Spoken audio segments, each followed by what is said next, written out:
कक्षा 3 पाठ 9 होली। प्रस्तुत अध्याय हमारे प्रसिद्ध त्यौहार होली के विषय में है। होली रंगों का त्यौहार है, भाईचारे को बढ़ावा देता है। इसमें इसके मनाने के कारण तथा मनाने के ढंग का वर्णन किया गया है। होली एक सामाजिक पर्व है। समाज मतलब सभी के साथ मिलजुल कर मनाया जाने वाला, समाज के साथ। और तैयार फसल के पहले भाग को भोग के रूप में अग्नि को समर्पित करना एक परंपरा रही है।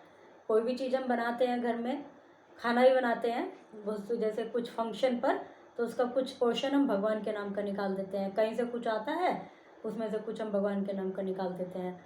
तो इसी प्रकार जब फसल तैयार हो जाती है, वो पूरे साल वो फसल हमें यूज़ करनी है। वो गेहूँ की फसल तैयार होती है उस समय, तो पूरे साल वो हमें यूज़ करनी है। तो हम क्या करते हैं कि उससे जो उसका जो पहला भाग है वो अग्निदेव को समर्पित करते हैं। अग्निदेव को समर्पित कैसे करते हैं? होली जब जलाई जाती है तो उसमें बाल भूनने का प्रचलन होगा, आपने भी देखा होगा घरों में। तो बाल उसमें जो भूने जाते हैं ना, वो ऐसे बाल बनी रहती है, गेहूं की बाल। तो ये एक परंपरा रही है। होली के अंगारों को घर की अग्नि में शामिल करना तथा होलिका की राख से एक दूसरे को टीका करना, होली करना, ये सब पुरानी परंपरा से जुड़े हुए हैं। होली के अंगारों को पहले क्या होता था कि गैस तो होती नहीं थी, जो घर में चूल्हा जलता था, और या घर में होली की आग ला के उससे कुछ घर में ले आते थे, कुछ यूज़ कर लेते थे उसका। होलिका की जो राख होती है, जो जलाने के बाद उससे एक दूसरे को टीका करना, ऐसे बहुत सारी परंपरा इसके साथ जुड़ी हुई है, जो कि सब जगह पर अलग अलग हैं। कहीं कुछ है, कहीं इसमें से कुछ फॉलो होता है, कहीं कुछ फॉलो होता है। होली बच्चों का प्रिय त्यौहार है। भारतीयों के अन्य प्रमुख तीज त्योहारों की तरह होली का संबंध भी नई फसल से है। भारत में कई ऐसे त्यौहार हैं जो फसल के से रिलेटेड त्यौहार हैं, फसली त्यौहार भी उन्हें कहा जाता है। तो होली भी उनमें से एक है। भारत की अधिकांश जनसंख्या खेती पर निर्भर है, इसलिए रबी की नई फसल आने के अवसर पर आने वाली होली पूरे देश में हर्षोल्लास के साथ मनाई जाती है। भारत में जो मतलब कृषि प्रधान देश है भारत, खेती यहाँ पर होती है। तो रबी की फसल आती है इस समय। रबी की फसल में गेहूँ भी की फसल भी होती है, रबी की फसल, खरीफ की फसल, इस तरह से दो फसल होती है। तो इस समय रबी की फसल आने का समय होता है, तो इसलिए उसको बड़ी खुशी से मनाते हैं। फिर नई फसल आ जाती है, खेत देखकर वो खुश हो जाते हैं, अरे वाह हमारी इतनी अच्छी फसल हो गई, ये सब चीज़ें। तो उसे फिर इस फेस्टिवल के रूप में, त्यौहार के रूप में मनाया जाता है। होली के अवसर पर पकी हुई फसल काटी जाती है, जो पक जाती है। नवान, नया अनाज आता है, को होली की आग में भूना जाता है।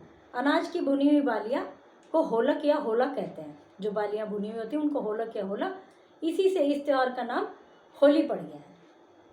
इस त्यौहार का नाम होली या होलिका रखने के पीछे एक दंत कथा और है। दंत कथा वो होती है कि जो लोगों के मुंह से सुनी हुई होती है। बहुत समय पहले की बात है, हिरण्यकश्यप नाम का एक राजा था। वह ईश्वर को नहीं मानता था, लेकिन उसका जो पुत्र था प्रहलाद, वो भगवान का भक्त था।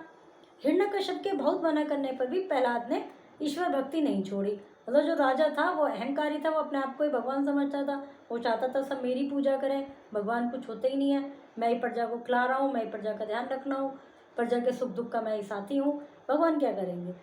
तो ऐसे उसके विचार थे, और अभी तक उसका जो क्षेत्र था वो ऐसे ही चल रहा था। लेकिन उसका जो बेटा था वो भगवान ईश्वर भक्त हो गया, बड़ा आस्तिक हो गया। वो आस्तिक मतलब जिसकी भगवान में श्रद्धा होती है। इस पर गुस्सा होकर प्रहलाद ने बहुत मना करा, भाई भगवान की पूजा नहीं करनी, भगवान कुछ नहीं होते, लेकिन वो नहीं माना। प्रहलाद को, इसको हिरण्यकश्यप को आ गया गुस्सा। उसने सोचा इसको मार दो। हिरण्यकश्यप ने अपनी बहन होलिका, हिरण्यकश्यप की जो बहन थी होलिका, उसको वरदान मिला हुआ था कि तुम्हें आग भी जला नहीं सकती। तो उसने होलिका से कहा, उसके एक वस्त्र था, इसमें वस्त्र का लिखा हुआ है, लेकिन वैसे ये उनको वो मिला हुआ था एक तरह से वरदान कि तुम जल नहीं सकते। तो उसने कहा कि भाई तू अपनी बहन से बोला कि तुम इसको, प्रहलाद को लेके अग्नि में बैठ जाओ, और उससे क्या होगा, तुम्हें तो वरदान मिला हुआ, तुम तो नहीं बस जलोगी, ये जल जाएगा, इसका काम निपटेगा। कहते हैं तो अपनी गोद में लेकर आग में बैठ गई। अब ये तो भगवान के भक्त है, भगवान कुछ तो होता ही है। भगवान की वजह से क्या हुआ कि होलिका जल गई, जिसको कि वरदान मिला हुआ था, और इनके अनुसार उसने वस्त्र भी पहन लिया था।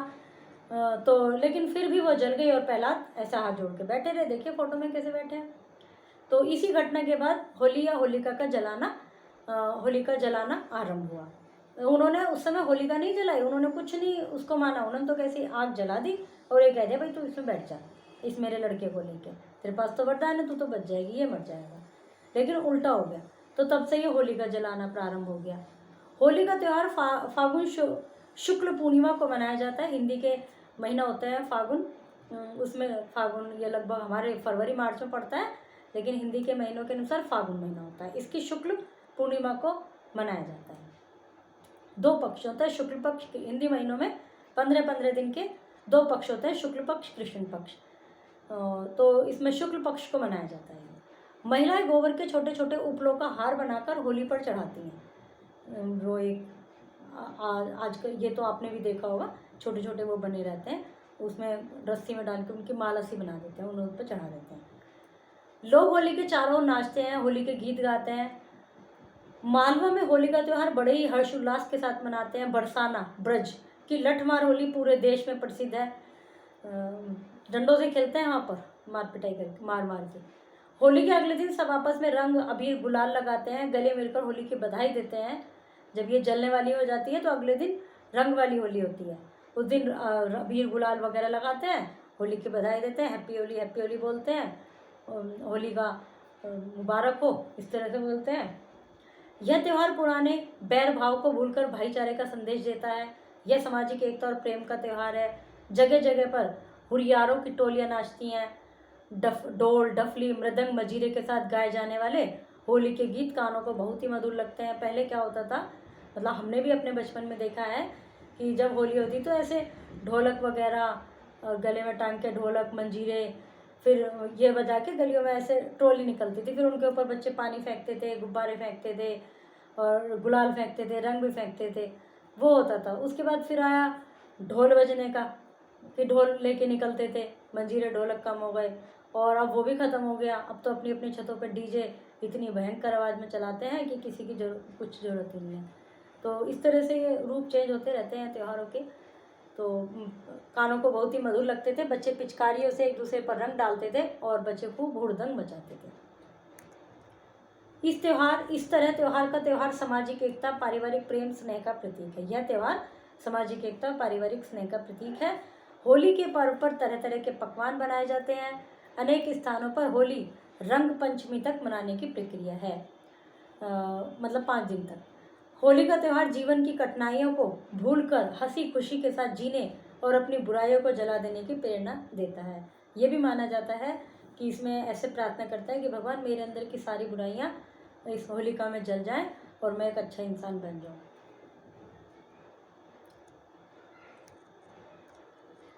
होली बच्चों का प्रिय त्यौहार है। होली के त्यौहार पर पक्की फसल काटी जाती है। होली का त्यौहार फागुन में मनाया जाता है। खालिस्तान भरिए, सही या गलत पर चिन्ह लगाइए, सही जोड़े बनाइए। रवि, फसल, नवान, नयान, ब्रज, लठमार, अबीर, गुलाल।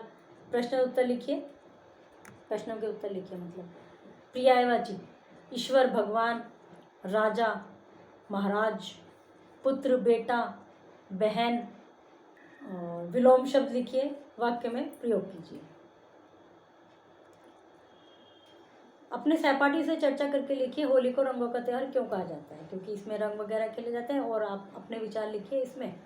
होली आपको क्यों अच्छी लगती है, कोई 2 कारण लिखिए। पाठ समाप्त हो।